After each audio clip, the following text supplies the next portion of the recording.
तीन बड़े बड़े आईपीएस अफसर, हिमांशु गुप्ता, पवन देव, अरुण देव गौतम, ये तीन छत्तीसगढ़ के बड़े पुलिस अधिकारी हैं। लेकिन छत्तीसगढ़ का अगला डीजीपी कौन, जो क्वेश्चन मार्क लगा है, इसी क्वेश्चन मार्क को सुलझाने की बात करता हूं। और ये क्या है, चलिए खबर बता देता हूं आपको। अगली खबर पुलिस विभाग से जुड़ी है। छत्तीसगढ़ के डीजीपी यानी कि पुलिस महानिदेशक अशोक जुनेजा 4 अगस्त को रिटायर हो जाएंगे।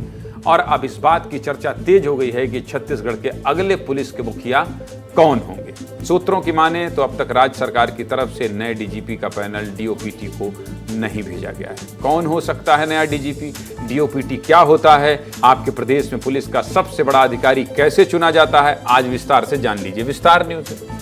छोटी खबर हम दिखाते नहीं हैं, जब तक आपको समझ नहीं आए तब तक आपको समझाते हैं। और पुलिस महकमे का डीजीपी यानी कि सभी जिलों के एसपी का मुखिया, आपके जिले के एसपी साहब कितने बड़े अधिकारी होते हैं और उनका मुखिया कौन होगा प्रदेश का, ये तो आपको जानना जरूरी है ना भाई, अगर 4 गो डीजीपी रिटायर हो रहे हैं। फिलहाल प्रशासनिक गलियारे में नए डीजीपी को लेकर 2 तरह की चर्चाएं हैं। पहली है कि राज्य सरकार अशोक जुनेजा को 6 महीने का एक्सटेंशन दे सकती है, लेकिन हाँ, ये केवल चर्चा मात्र है। अगर सरकार जुनेजा को 6 महीने का एक्सटेंशन देती है तो ऐसा पहली बार होगा कि किसी डीजीपी के कार्यकाल को बढ़ाया जाएगा। अगर ऐसा नहीं होता है, जो कि नहीं ही होगा, कयासों की बात कर रहा हूं, तो छत्तीसगढ़ के 2 सीनियर आईपीएस अधिकारी अरुण देव गौतम और हिमांशु गुप्ता डीजीपी की रेस में सबसे आगे हैं। अरुण देव गौतम 92 बैच के आईपीएस अधिकारी हैं, वहीं हिमांशु गुप्ता 94 बैच के आईपीएस अधिकारी हैं।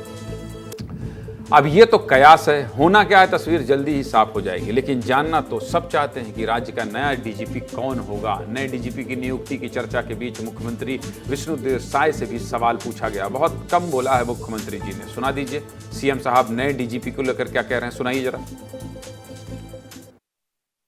अब देखिए सब तो वक्त का इंतजार करिए, अब देखिए सब तो वक्त का इंतजार करिए, अब देखिए सब तो वक्त का इंतजार करिए, अब देखिए सब तो वक्त का इंतजार करिए।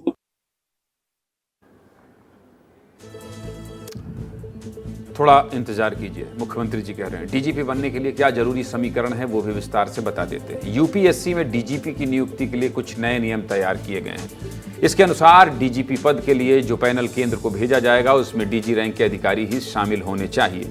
1992 बैच के अरुण देव गौतम और 1994 बैच के हिमांशु गुप्ता को डीजी के पद पर पहले ही प्रमोट कर दिया गया।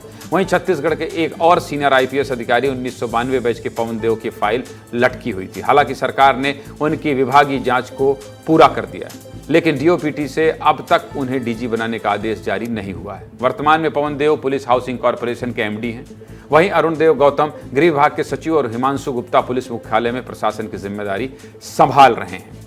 अब आप यह भी जान लीजिए कि डीजीपी की नियुक्ति कैसे होती है। राज्य सरकार की तरफ से 3 आईपीएस का पैनल यूपीएससी को भेजा जाता है।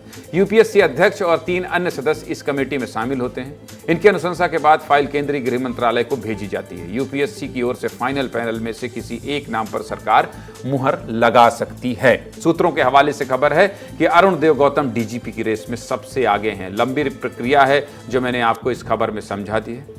अगले 3 दिनों में जो भी समीकरण बनेंगे उससे तय हो जाएगा कि अगला डीजीपी कौन बनेगा, और नए डीजीपी की खबर भी विस्तार न्यूज़ विस्तार से बताएगा।